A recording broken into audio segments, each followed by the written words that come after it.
Bonjour à la table, je suis Pierre Hermé, pâtissier, et on va apprendre ensemble à faire des très bons macarons au chocolat. Dans le macaron, il y a deux choses, il y a la ganache qu'on va faire ensemble d'abord, et ensuite le biscuit macaron. C'est une préparation toute simple, facile à réaliser, avec juste quelques petites astuces.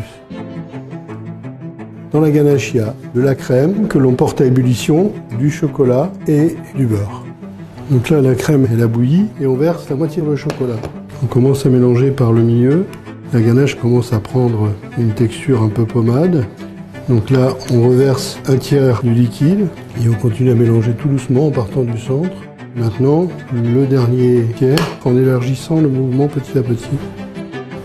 Voilà, là on voit notre ganache qui est bien lisse. On va y incorporer le beurre à température ambiante. Et pour finir, on va mettre un coup de mixeur de manière à la rendre bien homogène.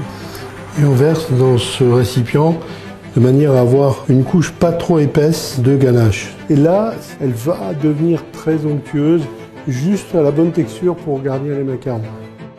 Pour le biscuit du macaron, on va verser le mélange au sucre cuit à 119 degrés. Par ailleurs, on va mélanger des blancs d'œufs avec la poudre d'amande et le sucre glace. On mélange grossièrement de manière à en faire une pâte. On va mettre en route le robot pour faire monter des blancs en neige.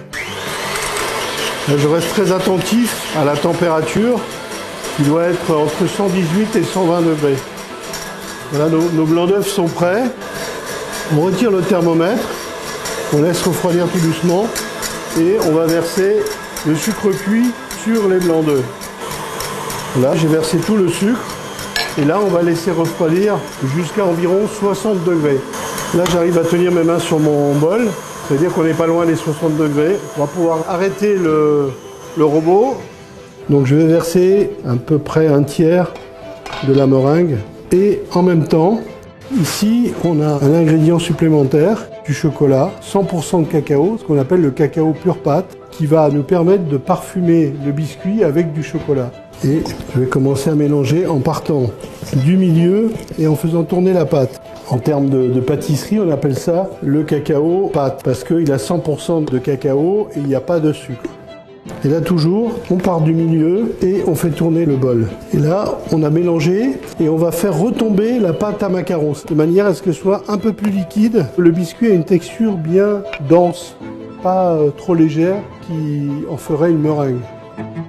On va dresser les biscuits macarons, soit sur une plaque recouverte de papier silicone, soit sur des plaques directement, et on va dresser en quinconce.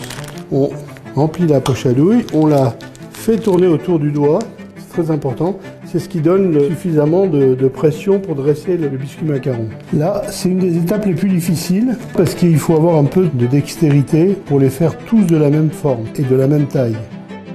Et là, une autre étape très importante, c'est de taper la plaque de manière à ce que le biscuit s'étale. À ce stade, on va mettre un peu de cacao. Pour moi, ça renforce l'idée de l'apparence chocolat. Il est préférable d'avoir une saupoudreuse avec des trous comme ceci qu'une saupoudreuse avec une grille par-dessus, parce que ça va donner des beaucoup plus jolis petits impacts de cacao. Et là, autre étape très importante, c'est le croûtage. C'est-à-dire qu'on doit laisser croûter les macarons entre une demi-heure, une heure, suivant l'humidité ambiante. Donc ces macarons ont croûté pendant une bonne demi-heure. Vous voyez, quand on touche le biscuit, il ne colle pas au doigt. Le macaron est suffisamment croûté pour pouvoir être mis au four à 170 degrés pendant environ 14 minutes. Après la cuisson, il faut parfois adapter 5 degrés de plus, 5 degrés de moins, en fonction du four. Chaque four est différent. Là, on va vérifier si nos macarons sont cuits. On va tout simplement appuyer sur le biscuit. Et s'il y a une vraie résistance, comme là, c'est que nos macarons sont cuits. On notera que ces macarons ont une petite collerette. Là, c'est une toute petite collerette fine, mais parfois la collerette peut être plus large. Et ça, c'est vraiment en fonction du four qu'on arrive à avoir une collerette plus ou moins importante. Mais la collerette ne fait pas le goût. On a notre ganache qui a refroidi à température ambiante. On va la mettre dans la poche à douille. Et là, on sait garnir. Toujours on enroule de son axe. On garnit avec la ganache. La particularité des macarons de la maison Pierre Hermé, c'est qu'ils sont abondamment garnis. Parce qu'en fait, qu'est-ce qui donne le goût au macaron? C'est la garniture.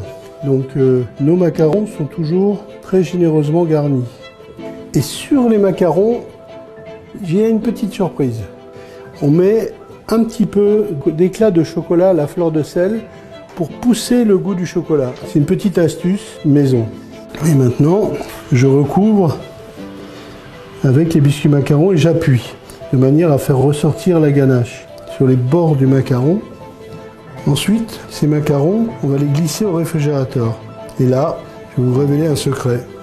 Là, ces macarons, on se dit, waouh, chouette, je vais pouvoir les manger. Eh ben non, il faut attendre au moins 24 heures, voire 48 heures de maturation. Si vous le mangez maintenant, il va être dur. Si vous le mangez dans 24 à 48 heures, il va être moelleux. Ce macaron, il a été maturé, en fait, en quelque sorte, pendant environ 36 heures. Et on a cette petite croûte autour que l'on voit, qui va rester croquante. Par contre, l'intérieur, c'est moelleux, onctueux, à souhait. Vous avez maintenant toutes les astuces pour fabriquer des macarons au chocolat. À bientôt.